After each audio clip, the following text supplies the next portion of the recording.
people are invested in the characters, the world stops. He changed the entire game and became the biggest athlete in the world. You understand what Rushmore is, the four greatest. Everything that you could possibly face in life, this guy faced. Yeah. I get to break the list because I break it all the time. He's the biggest star in the history of sports. And you can be the greatest ever and you just, it's not your day.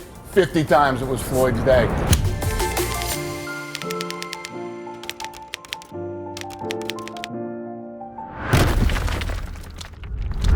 Before we get into the four greatest boxers of all time, I'm sitting with Mr. UFC here himself. Polymarket is predicting that Peter Yan's next fight is maybe going to be Sean O'Malley, maybe going to be Merab. What do you guys think? And I'm not saying a word because I can't say a word. Hard for me. And we're going to do the Rushmore of boxing. Dana, you will say you're for. Max, you'll say you're for. The two civilians will say they're for because you guys are the experts. And then we will pick four. Max, why don't you kind of do a little resume on Dana White? Dana White is the greatest promoter of combat sports who ever lived. He is the only promoter of combat sports who has built an institution. You know, combat sports has never been a league. 100%. The only person that has ever done it is my partner. There's, when you say like, hey, why can't boxing do the X, Y, or Z? It's because if you were to say, hey, you know what they should do in football? There's there's Roger Goodell. Right. There are a million football leagues immediately, but there's a brand that like Band-Aid or Frigidaire once upon a time meant, you know, bandage or refrigerator, right? The UFC means MMA. To your casual, to your average person, they hear UFC and MMA interchangeably. You know, our philosophy was this. Name a business, a sport, or anything where trillions of dollars in revenue were generated. Right. And at the end of the day, there's nothing there. Right. Literally nothing exists. Right. The amount of investment that goes back into the sport and into the brand and into future fighters is something that's never been done before. And it was our goal. The question was, could it be done? Right. Before the Ali Act, why couldn't it happen for boxing? No, the Ali Act was well-intentioned. I remember when John McCain, I interviewed him about it at the time, was wanting to do something about boxing because there's a lot of corruption among promoters. But it's always been decentralized, except when the mob had control in the 50s, Frankie Carbo, right? It's always been decentralized, and no one has been able to control at least the plurality, if not the majority, of good fighters on a world-class level. Right. And as a result, and also, you know, I hate to say it, but get labor costs under control. I'm pro-labor. I want fighters to make a lot of money. But as you said, there are a couple guys getting really rich, and everyone else has a day job. Or not fight. Right. Yeah. I believe that the reason it didn't happen is because there was never vision. You have to have the vision for it that you wanted. We knew exactly how we wanted to do it and what we wanted to do. We just didn't know if it was doable. Could we do it? You know, I went after him in the early days when we first... For the UFC? Yeah. He was always the gold standard to me.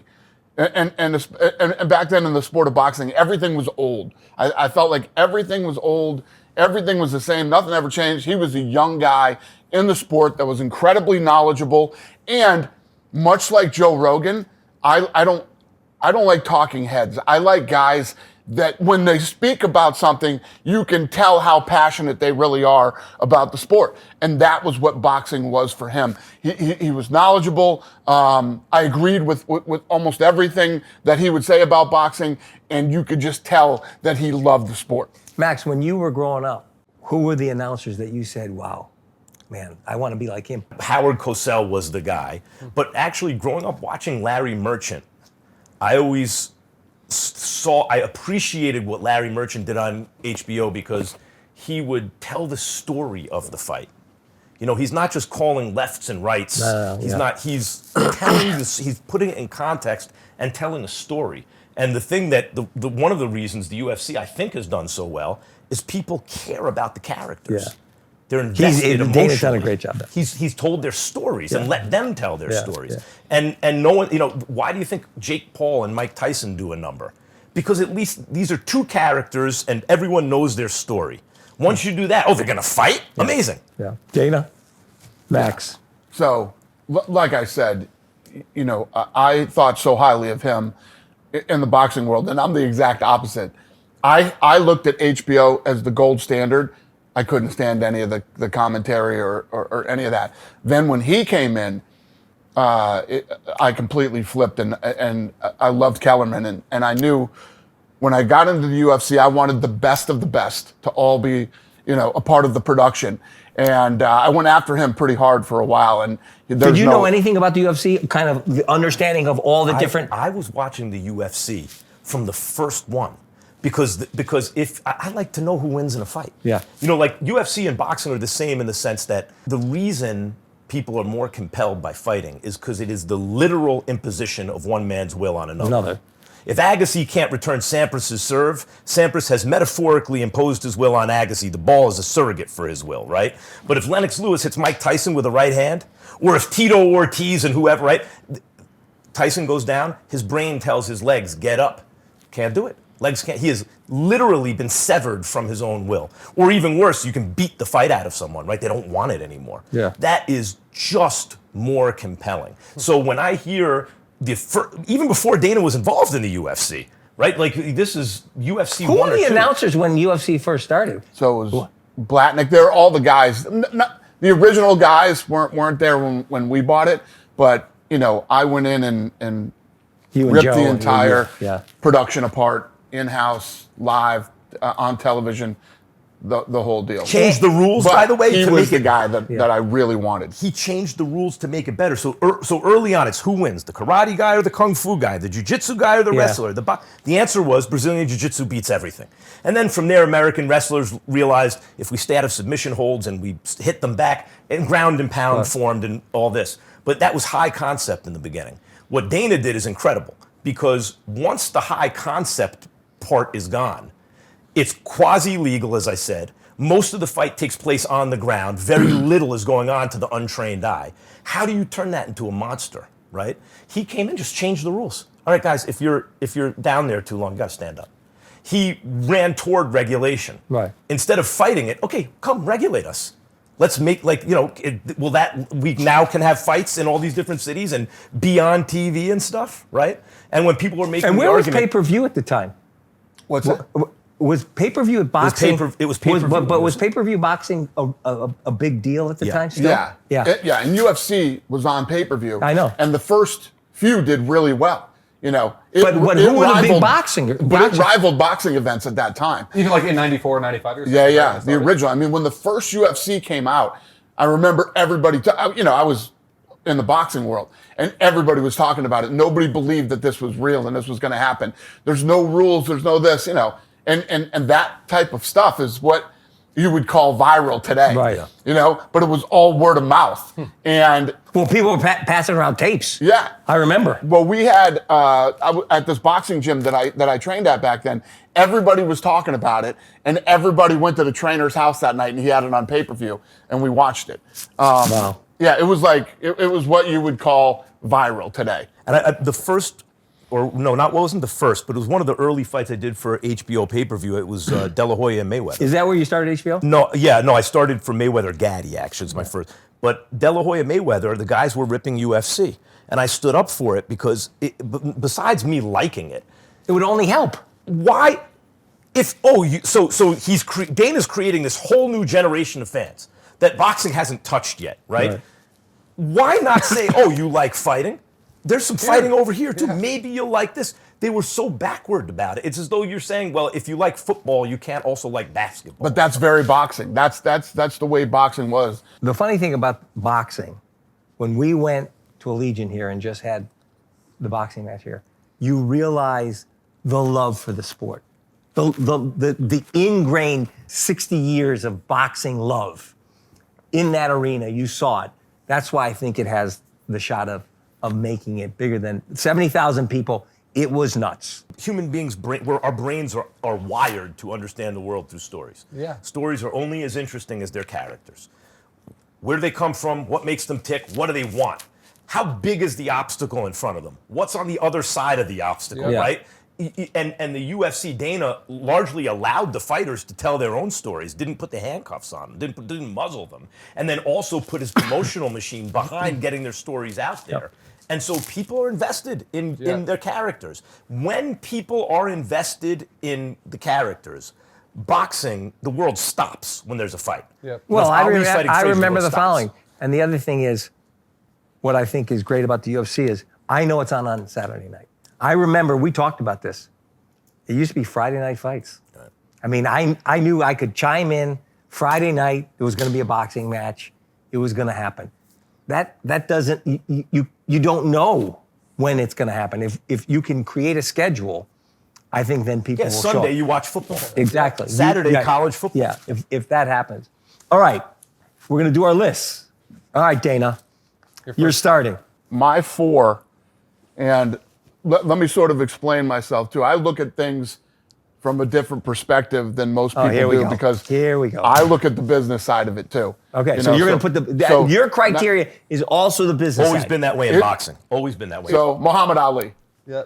is my number 1. Sugar I Ray, don't think there's going to be a real argument there. Yeah, I agree. There will be though. Number 2 is Sugar Ray Robinson. My number 3 is Floyd Mayweather, and my number 4 is Mike Tyson. Oh, God. Yeah. There's a difference between better and greater. Okay? What? There's a difference between better and greater. Every top 10 sprinter in the world today would dust Jesse Owens. You understand what Rushmore is? The 4 greatest. I'm Greatest. This is the premise. It's not like It's not, but every top 10 sprinter in the world today dusts Jesse Owens. This is not subjective. You can look at the time. Oh, so you're going to do the Michael Jordan. no, like, right? Period of time. What I'm saying is that none of them are as great as Jet. Like greater and better are two different things. Yeah. If we were talking about but you could make the argument that someone like Lennox Lewis belongs on the Rushmore because he beat everyone who ever lived. He's just too big, strong, and fast, right? But I would not put him on Rushmore. Oh, wait a second. You're going. You only get to say the list. I'm saying a little more. I get to break the list because I break it all the time. So Muhammad Ali is on Rushmore. That's a gimme. Sugar Ray Robinson is on Rushmore. Sugar Ray Robinson, you want me to tell you why, or do you want me to wait? You can say why. Sugar Ray Robinson I have my numbers on here. was an undefeated amateur, 85-0. Okay, although there's some controversy about that, but 85-0 officially. He didn't lose a fight as a pro until he had 40 wins. But he didn't exactly just lose a fight. He fought Jake LaMotta, the best middleweight in the world who couldn't get a title shot. 6. But not just that. It was his only loss in 6 fights against LaMotta. But not just that. He didn't come in the same. LaMotta was a middleweight, Middleweight, legit. yeah, exactly. Robinson didn't even weigh the welterweight limit. No. So that's his one. And it was a close fight. And it was, of course, it was competitive. He got knocked down, but it was competitive. That's his only loss until his 130th win. Can I ask a He question? had his second loss. Can I ask a question about Yeah. that? Here's what I didn't understand when I read about it. What governing body on that separation of weight back then thinking that that's cool? I mean, heavyweights can have different weights. Yeah, but I mean, that weight class was. He came into the first fight. I'm doing this off the top of my head. I want to tell you he was like 146 42 pounds yeah. or something. 146. Maybe the second one he was even smaller, 144 pounds. And LaMotta weighed 160 or close to it. But I thought it was more than that. No. It's but that's at that weight. That's a There was eight. How many weight classes? back then 8. 8. Sometimes 9, depending if junior I mean, welterweight that's existed. crazy. Could you imagine that now? I mean, know. in the UFC, you could never do that. Right. You know? So his next loss, he had 130 wins. The next time he lost, 85-0 as an amateur. Your one loss, there's a big explanation Yeah. for. And Robinson is on there. In fact, in a weird way, 70 years later, he's still the blueprint. Yeah, he's- of here, like the let's just be perfect fair. boxer. If you were numbering them, he would be number he's one. won. He's won. He's won. Although there's something to be said about that too, because boxing is stratified according to weight classes. So he can't actually beat Muhammad Ali in a fight, Yeah, for I understand. example, right? But I I still pound have for Ali pound. as number 1. Yeah. Ali is number 1. He's the biggest star in the history of sports. And really. just everything that he Well- did inside and outside the ring. Dana You know, says it. There are still pictures of Ali. They're hanging all throughout this office. You know. Well, Dana says it. When you're the heavyweight champion on a global basis, That's the top of the top. you're the Was the top of the top. It was the top of the top. Yeah, I mean, yeah. of every sport. So, you go around everywhere in the world. Africa, Asia. Also, when your career aligns with some political dynamic, Right. there is like that you come to represent. like Lewis, or what you come to represent more than the sport. And you got to throw racism in there too. Yeah, of At a course. time when racism was Yeah. at an all-time high, and you had this, this black athlete Who changes his just- name? Who Yeah, exactly. who doesn't go No, into no, the no. draft? Yeah, And then there's for the all fans the in the draft, Who talks shit and There's is not all afraid the of the powers political that be? Yeah. kind of backdrop. everything that you could possibly face in life, this He guy did. faced, Yeah. and beat it all. Yeah. So number 3 is Manny Pacquiao. Well, can I ask a question before we go on Manny Pacquiao? What do you guys say about, because it's very, I mean, one of the reasons about Floyd is he got out, I mean, he even kept on lesser fighters at the end. He got out undefeated. Like, it's very hard for a fighter to leave, Yeah. and he didn't. We Who, all Ali? kind of looked and like, How do we know that Floyd did? That's the tricky thing about it. You don't know until the guy is done. Right. Right? Floyd now is in talks with Pacquiao for a rematch. well, that's about money. A lot of fighters have gone past 50-0, right? But they don't end up on the. Julio Cesar Chavez had 88 wins or something like that before his first loss. But then you keep, so like, let's see. We don't know. Right. But Manny Pacquiao was a flyweight champion who went from flyweight, he didn't stop at every division, but terrorized most of these divisions. Flyweight, just to give you an idea of how many, junior bantam, junior feather, junior light, That's when junior I didn't welter. understand the Mike. And he had what? Junior eight middle. Eight. Not real. There was three. Eight There was belts. 3 belts then. 8 belts. Yeah. 8? No, I'm saying 8 belts in 8 different weight Weight divisions, classes, yeah. but actual champion of 4 different divisions, which really only he has done until Crawford just did it. Okay, and you could argue Mayweather, but the fact and he was never going to beat Mayweather. But the Why? fact that because Mayweather's bigger, usually in those kind of fights, the better defensive fighter wins. But also Mayweather started as a junior lightweight. He started as a flyweight. Like Mayweather's just a bigger, longer guy Yeah. than Pacquiao. Yeah. The fact that he even got to the point where that's considered the super fight is bananas. That Pacquiao could even do that. Did you go to that fight? And why Floyd is number 3 on my list is because the dislike for Floyd, everybody tries to make excuses for why he went 50-0. We fought him when that guy was too young and he wasn't ready yet. He fought that guy when he was too old. Well, here's the reality. He's man. a stud. Not every day is your day when you get out of bed. You know, you can be the greatest ever and it's not your day. 50 times it was Floyd's day. And, the guy never partied. He always stayed in great shape. He always took the sport And he seriously. always fought everybody. And then on the money side, when you think about the business of the sport, nobody cared about Pretty Boy Floyd. So then he created Money Mayweather. Like Dennis Rodman, he said, And when I was getting everybody. 17 rebounds and winning championships in Detroit, I got 800,000. I dyed my hair pink. Same 17 boards getting championships in Chicago. Instead of 800,000, it's 8 million. Yeah. Right? So Floyd, there's a very good argument for Floyd. What Floyd once told me, which he said, when I say TBE, the best ever, I don't mean inside the ring. Someone else can have that. Although there's a good argument for him. He's in that argument. Yes. I wouldn't put him 1, but he's in the argument. He said, I'm talking about playing the whole boxing game. He's right. You can make a very strong argument that Floyd belongs on Rushmore because no one ever played the game of boxing Better than Floyd. Yep. Usually the game of boxing played them. But can I ask one question here? Go ahead. So, Sugar Ray Robinson. Yeah. I'm not up to my 4th yet, by I the know, way. but I was just thinking about this Go. question. If he was fighting, most of the time we go in his time. When you say in his time, could he is the only guy I think that over generations could be, 70 years later. Yeah. he could have handled it. He's still the blueprint today. Don't you think? There are some other guys too who like, for example, Tommy Hearns is a nightmare for any welterweight who ever lived. Like, it took Sugar Ray Leonard on his best day to barely beat Tommy Hearns in a fight Leonard was losing, and then he kind of lost the rematch. They gave him a draw years later. See, and I'm a Hagler guy, so I would say. But Hagler's a middleweight. Hearns was I'm talking about Hearns at 147 pounds. But With that length? it's there have been so many great fighters. The 4th guy, I'm with Dana about the commercial aspect of boxing. God. I think you have to put Joe Louis on it. I don't have Joe Louis as one of my top 10 pound-for-pound fighters ever. He's probably like top 15 or 20 for me. But he was the original Mike Tyson. He was George Washington. But gone. He was terrorizing heavyweights like Tyson was. But if Tyson stayed on the straight and narrow, right? Like Joe Louis made 25 title defenses of the only heavyweight championship in the world. Everyone wants it. Over a 12-year period that doesn't include the years he was serving in the military during the Second World War. He was like... He's George Washington. Mike Tyson is the guy now, when you say biggest fight of all time, Tyson Ali.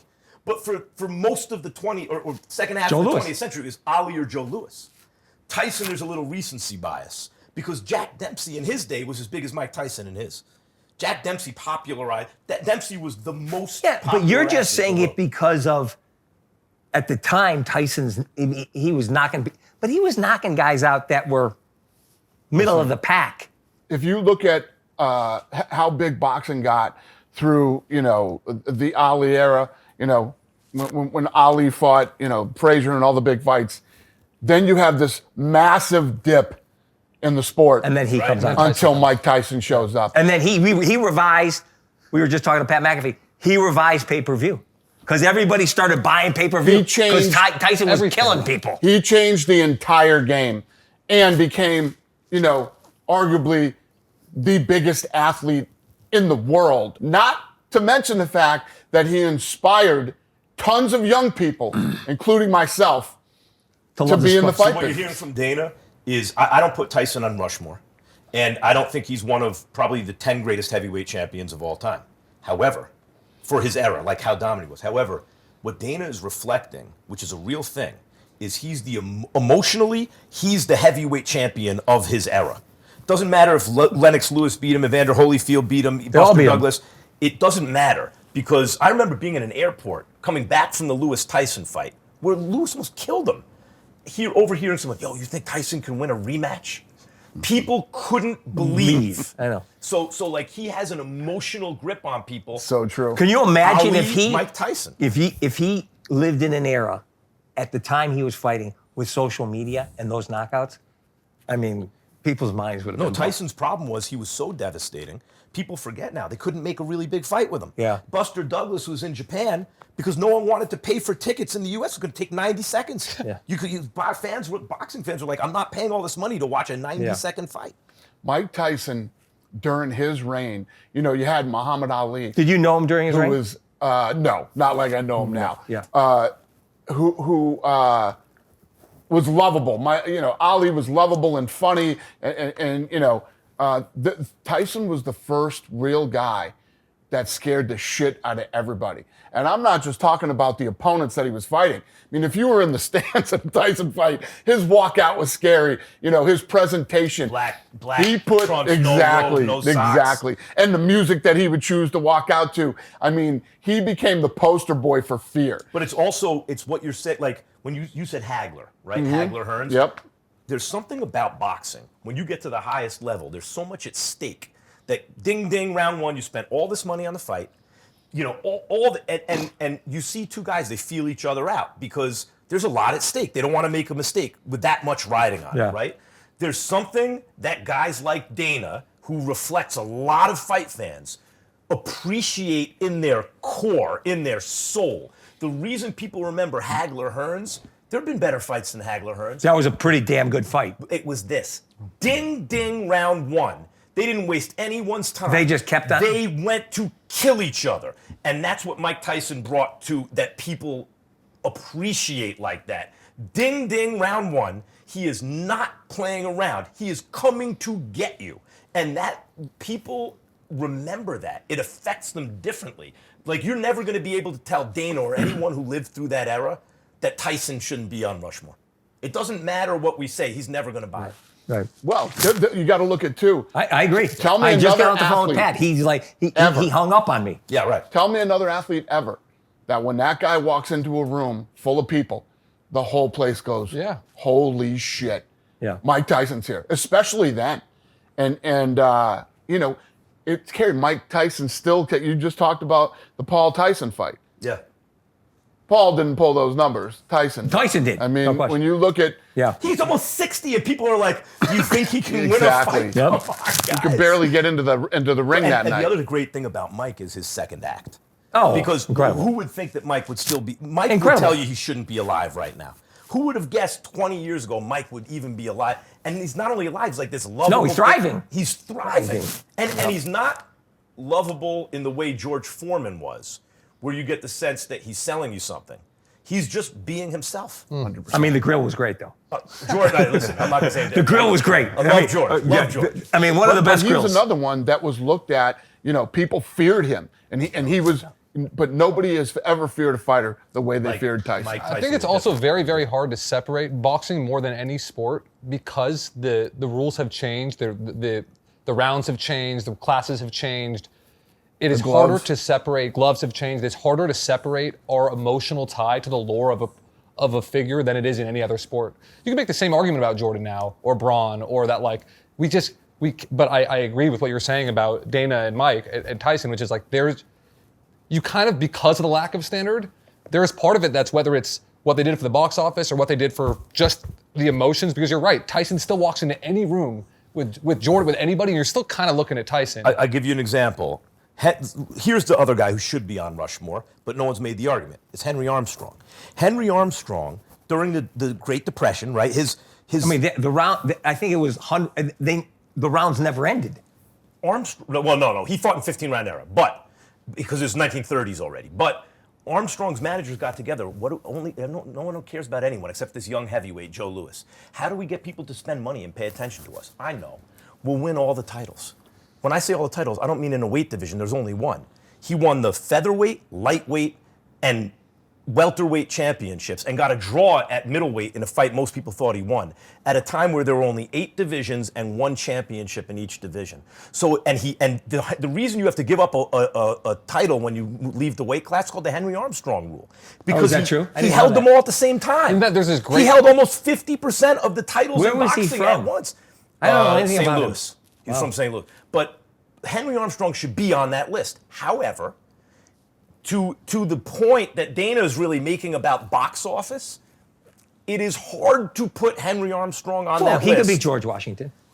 When Joe Louis was the original Well, Mike Tyson. When you walk into our lobby, what's the first thing you see when you walk in? A big Joe bronze Louis. statue of Joe Louis. Do you hold something, because we were talking about this, Ben and I, the era of 15 rounds compared to the era of 12?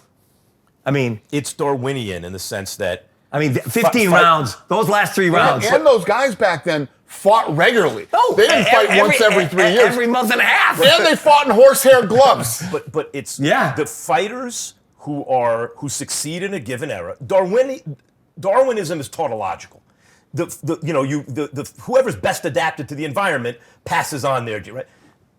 The fighters who are best adapted to a given era are the fighters who succeed in that era. Yep. Right? So once upon a time, it was more important that your skin could hold up with cuts, that you could fight with broken Right. bones, that you could fight 25 times in a year and had incredible stamina.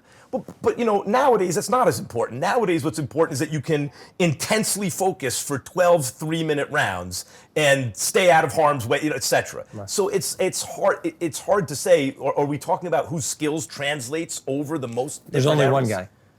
Sugar Ray Robinson, right? Yeah, Yeah. but I really think we're talking about, when we talk about greatness, who did what against their contemporaries, Yeah. right? Okay, Benny, hit it. Well, just to finish that on Sugar Ray and Henry Armstrong, I think there's because Sugar Ray idolized Henry And beat him. and beat him and didn't want to fight him because he didn't want to kind of put him down. And then they interview Henry Armstrong after that fight and kind of looking for some saving grace. And Henry Armstrong, which is so beautiful, said, there was no point I would have ever beat Sugar Ray Robinson. In my whole career. My whole Right, career. he's right. Yeah. Yeah. Which is anyway, my list is the exact same as Dana's.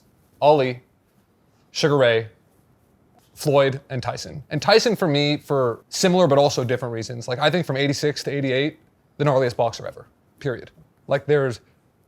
there Yeah, is. but he was fighting nobody. He wasn't fighting nobody. That's not He true. wasn't fighting nobody. That's not true. I mean, and I like don't that fight, I want to think see Mike in a fight now. He's going to kick my ass. That era ended, I think, with Trevor Smith, Burbick but- when he was 20 years old. For youngest James heavyweight Bone ever. Crusher Smith. He beat Tony Tucker, Larry Holmes, and Michael Are they, Spinks. am He I beat Spinks in wrong? 90 They're seconds. nobodies. He No, beat it's not Spinks that in they're 90 nobodies. It's overstating it to say they're nobodies. Mike dominated a relatively, typically heavyweight eras are weak. He dominated a typically weak heavyweight era, as opposed to someone like Ali, who dominated the greatest era ever of heavyweights, or Lennox Lewis, who dominated a very strong heavyweight era.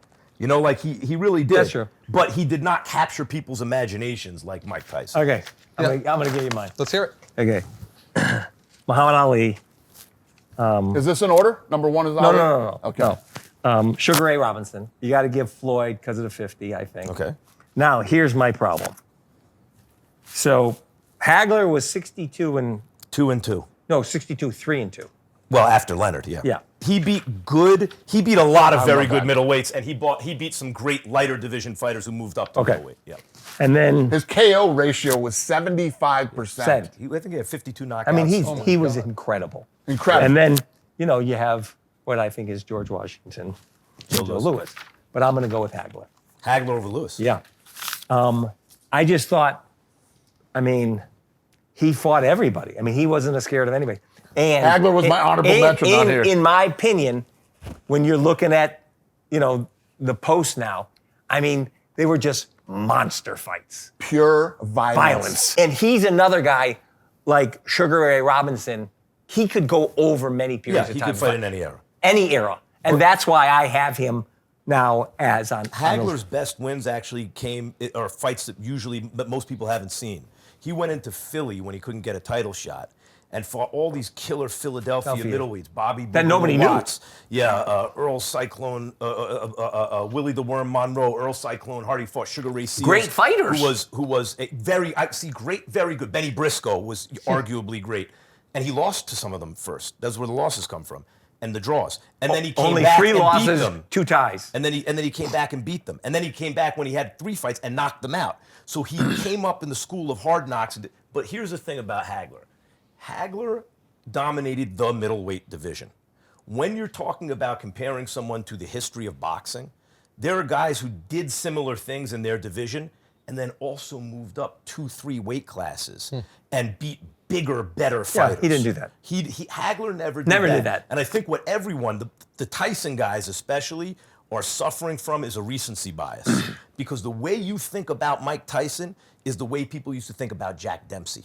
And in fact, Jack Dempsey in his day was at least as big as Tyson. He was the most famous athlete in the world. He was bigger than Babe Ruth in this country. Wasn't he undefeated? No, Dempsey was definitely not undefeated. But at his time, you would know the exact number. Yeah. They did a fight. And how many people showed up to the fight? It was like over 80,000, 100,000. Where was it? imagine that. That's crazy. It was actually, the location is significant, and now I'm blanking because there's a whole mythology. Is it a stadium? that grew up. They had to get out of there because people felt ripped off. Yeah, they built a stadium. They built a stadium, like a temporary. I just think Hagler, again, I hear what you're saying.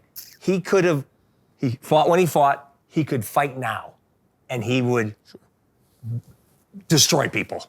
He was a great fighter, but I think people, what I think is being It's simply reflected not Rushmore. if you lived through a certain era, some fighters make an emotional impact on you that you can't get over. True. And a lot of times what happens, this doesn't apply as much to Hagler as Mike, but this happens in all sports. Great offense, when it's up against mediocrity, is going to look incredible. Because mediocrity, even if it's world class, right, has nothing that to stave off the offense that gets steamrolled. That's what those first 7 fights at Tyson, he was not mediocre, but not unbelievable. Title defenses. Yeah, they were not killers. But this applies to football. The first time the Patriots. But that's how he treated him, too. Yeah, No. So it's not like he was went in there an and unbelievable fighter. It's not like he went in there and had a hard time with these guys that apparently nobody respects, okay? No. These were the best guys of his time, right? At 20 years old, he went in and treated them. They were world champions like they were He's on my scrubs. list. I do not want to come to a UFC fight, see Tyson, and then all of a sudden he takes me to the back room. Okay, that's not happening here. No, but I'm just telling you, You know, if you say he fought lesser guys, he treated them like that. Dana, then. when the you Patriots, know what I mean? It's when not the like Patriots won their first Super Bowl against the greatest show on turf, you're a big Pats fan. Yep. Everyone liked St. Louis to win that because throughout the season, St. Louis is crushing everyone. And the Patriots' greatness is more well-rounded. It's not going to leave the same emotional imprint on people. But the great well-roundedness needs another great to bring it out in them. Okay. So Mike Tyson is the greatest show on turf. Evander Holyfield is the Patriots. I can't put the greatest show on turf on my Mount Rushmore. I agree with that. Yeah. And it actually, he just made a good point. It's pretty fucked up that Evander Holyfield isn't on any of our lists. I know. You want to talk about a guy that was fun to watch? Oh, my God. Who was fighting a weight class above? But you're so right about Evander Holyfield's like the most underrated fighter who ever lived. I agree. He's so And I loved him underrated. at the time, too. This is why Guys, boxing. wait. They're breaking the rules, Ben. No, we're talking. They've added No, a but we name already here. got the paper history here. We're But when good. you talk about the greatest of all time in the fight business, it's so hard because it really is. What do you like about fighting? Yeah, And yeah. What is it that attracted you to these guys? Obviously, they're all unbelievably talented, but the fact that Holyfield is not on anybody's Well, list. the funny thing is, you know, even though we're kind of screwing this up because we've added a fifth and a sixth, we're talking about it. No, we got our fours. We're Well, good. you know, he was. I mean, I remember that. I was here for that Tyson fight. I mean, it was crazy. Yep. I think it just is true. More what we were talking about, what Max and Dan have both been saying is boxing more than any other sport. There is an emotional response and relationship you have with a fighter At the time of at the time of falling in love with the sport or Yeah. when you're You 18. lived through Hagler, no one's ever going to be able to tell you shit about Exactly. Hagler. Yeah. Right? You live, by the way, kids today who are watching Terrence Crawford, especially if he never loses, what are you ever going to be Well, able to tell you them? could you put Terrence Crawford Let's on the see how list the rest in of the- that he Yes. going to what you said, your criteria, His resume's a little thin. even though what's his name was a little. I mean, this last one. his resume's a little thin through no fault of his own. No. He was avoided. Yeah. Right? But if he has another couple fights and they're big time fights and he keeps winning and then he walks away, Yeah, but your criteria is he's moved up he sure has. and he has handled people. But And it's talking- hard to imagine him losing to anyone. But talking comparisons, Incredible. wouldn't you argue that Bud Crawford is the most similar to Sugar Ray Robinson of any contemporary fighter? I think there's a hell of a case to be made. He's technically more sound, than Sugar Ray Robinson was, but yeah, there's and not as athletic quite as Ray Robinson was. But you're right in terms of like he's long, he hits harder than the other guy, he boxes better than the other guy. I mean, he moves. Ring His- IQ. like any sport, like how fast are they processing the Yeah. information? I mean, the Evander point is great. There's also Lomachenkos of the world. These guys that are like kind of perfect boxers, maybe the best amateur boxer ever. But he's not No, nowhere he's near not Rushmore. even No, he's not even close. but my point. I'm not saying that he's on Rushmore. I'm just saying that there's no emotional relationship that I feel like we ever have with Lomachenko. if this room was full of people, you might have somebody that would say Lomachenko. Oh, my God. All these fighters have affected people differently. Yeah, as yeah. part of He's never on the list. I'll give you another. He's never on the list. I'll give agree. you another one, like because like you He, think you know, about- he picked in the music one when we did Rushmore. He picked Radiohead. Never on the list. Incredible band, Rushmore Maybe band. for the period. '90s. Radiohead. But all right, okay. Okay, guys, we're gonna offline about this. Okay. All right, we need to finish our. Oh, so we got three easies. we got Ali. two. We got two easy. Ali and Sugar Ray is on everybody's list. I thought Floyd was on everybody's Floyd list. isn't on Max's list. Pacquiao. Pacquiao's on the list, but I think three three of the out four of of us four. have Mayweather. Yeah, Pacquiao's Are going. you comfortable with Mayweather going on? Yeah, Mayweather can be on. Okay, so we have Okay. Ali. I mean, he wouldn't be on mine, but I can't. He is a good case. Okay. Okay, so we got Ali. All right. We got Sugar Ray Robinson. We need our fourth, and it's definitely Hagler. Well, listen, Hagler's my honorable mention out here. So Is it? Yeah, 100%. It's 100%. well, there's a Hagler conversation. There's a Pacquiao conversation. I don't think Hagler is. I love Marvin Hagler. I don't think he's anywhere near Mount Rushmore. Mount Rushmore of the history of boxing? No. I love him, but no. Just because what? He was Marvin Hagler was the best pound for pound fighter in the world for maybe 62, 2 3 and years. 2. Yeah, but there are lots of guys with records like that. I didn't realize we actually had to build Final Rushmore. a Mount Rushmore. Yeah. Okay. Oh yeah. We're That's close. a- This is Hagler. I mean, Hagler could be on there's Rushmore two 'cause he's Tysons. chiseled from stone. There's two Tysons. There's Max is a gonna- I think Hagler Max is gonna struggle and a putting Joe Tyson on Louis. the list. And Joe Louis is on my list as number 5. And he's on your list as what? Yeah, he's another one that I seriously studied and thought about. Of all the names, By the way, Henry Armstrong made 18 including winning those 3 titles and holding them simultaneously. He has not been mentioned. You can't do this, Max. 18. He's not on the list. He's not on that list. All right. Who is it? Henry Armstrong. Yeah. I feel like we're all going to agree with Joe Louis as the 4th. I agree. I think that's got to be the decision because I agree. There's also a political position there. He fought for America against the His entire story world. is unfucking believable. Yeah, it's when you watch the story, especially if you look at what happened to him, right, and how his life ended, and you look at Max Schmeling, and incredible. how it's unbelievable. The biggest fight ever, or the most important boxing match ever, was probably Louis Schmeling rematch, where Joe Louis, at the time he fought that rematch for the next 30, 40 years, everyone in boxing said that's the best fight. No one could have beaten that guy. That was 38? Yeah, rematch was a night in front of, by the way, In front of like fucking- Nazi commanders Man, ringside in Yankee Stadium to prove Aryan supremacy. The whole world He stopped. is George Washington. Incredible. Yeah. It's an incredible story. And then Joe Louis fucked him up one round. Yeah. And like hurt And him. it was so mad He's like going into the fight. Yeah. Joe Louis was the Mike Tyson of his era. They were matching him up against all the ex-champions at the time. He's destroying them all. One of the ex-champions is Max Schmeling. But going into the fight, Schmeling goes, I see something. And everyone's like, yeah, bullshit, you're going to get knocked out. But what he noticed is Joe Louis, after throwing, he had a great jab, but he would bring it back low. So Schmeling knew I can counter over the jab with the right hand, knocked him out in 12 rounds. And that was, even though Joe Louis wasn't even champion yet, that was one of the biggest upsets in boxing history. Oh, really? So then Louis gets the title shot for political reasons, partly what's going on in Germany. But also, he was the draw because he was like, When was Tyson, that first killing fight? When was everyone. that? 36. 36, got it. 2 years later. Where was that first fight? Also Yankee Stadium. Oh, wow. So 2 years later, they rematch at Yankee Stadium. Now Louis is the champion because he beat Cinderella Man, James Braddock, for the title. Knocked him out in 8 rounds. And this is the guy who knocked Louis out, right? So the stakes could not have been higher. And the war's going on. It's not like, it's unbelievable. And for Louis to perform, like that's his moment, one of 24 other title defenses. Can I ask you a question? How long did it take from when he wins the title to then he fights the rematch? It was a very short window. Oh, yeah, no, within a year. Yeah, it was like really short. Yeah. I think that's a good 4. I think it's an incredible 4. I think I that's agree. I feel like the boxing world would It's an interesting process because it does like arrive at a consensus that everyone can live with. Yeah. Yeah. Well, Dana, you got a lot to live up with launching boxing now with this man sitting next to you. Well, he's the problem is that when he's on the show, I'm like, yeah, I better get some notes going here. He's remembering fights that happened in 1934. This guy coming, and shit. we all got our notes. When, where? We all got our notes. Max the comes with walking nothing. encyclopedia of boxing. It's unbelievable. It really is. Well, thanks, guys. This was Y'all are fantastic. incredible. Thank you. Appreciate both. you guys.